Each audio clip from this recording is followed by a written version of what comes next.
Hello friend, welcome to the Madhushrabani blog. আপনারা কেমন আছেন? আশা করি আপনারা সকলেই খুব ভালো আছেন, আর আমরাও খুব ভালো আছি।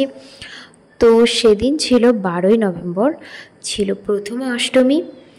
হয়তো সবার বাড়িতে হয়ে থাকে এটি অন্যান্য নামে হয়তো বা, কিন্তু আমাদের এদিকে এটির নাম পরিচিত ছিল পড়ুয়া অষ্টমী।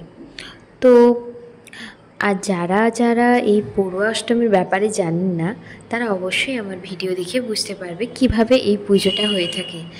যদিও বা আমার ভিডিওটা এডিটিংটা অনেকটাই দেরি হয়ে গেছে, তো ক্ষমা করবেন।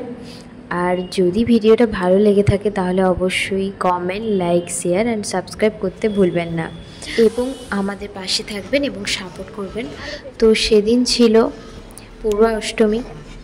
তো পড়ুয়া অষ্টমীতে প্রথম সন্তানদেরকে পুজো করা হয়, আর এইভাবে সাজিয়ে নেওয়া হয় গোবর দিয়ে।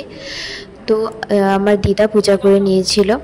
তো আমাদের তিন বোনই আমরা ছিলাম প্রথম সন্তান বাড়ির। তো আমাদের 3 বোনের এবং আমার পিসিমণির ছেলে, যে আমার দাদা, ও ছিল প্রথম সন্তান, যে কারণে আমাদের 4 জনের পুজো হয়েছিল আজকে। তো আজকে পুজো করতে করতে আমার বোন বাজিয়ে নিয়েছিল শাঁখ, আর ওর শাঁখ বাজানোটা আমি ভিডিও করেছিলাম, যে কারণে ও পালিয়ে গেছে। ওর খুব ও তো এতটা ভিডিওর সামনে আসতে চায় না, যে কারণে ও চলে গেছে।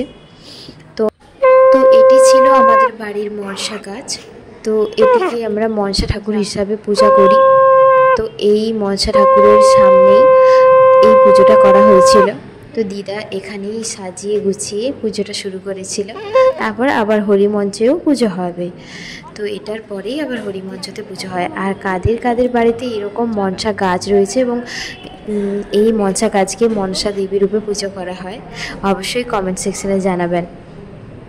আর আমাদের বাড়ির পুজোর প্রসেস তো এরকম ছিল। তো আপনাদের বাড়ির পুজো কেমন হয়ে থাকে অবশ্যই কমেন্ট সেকশনে জানাবেন, এবং আমাদের বাড়ির পুজোটা আপনাদের কেমন লাগলো অবশ্যই কমেন্ট সেকশনে জানাবেন। আশা করি আপনাদের ভালো লাগবে, পুরো লাস্ট অবধি দেখতে থাকুন।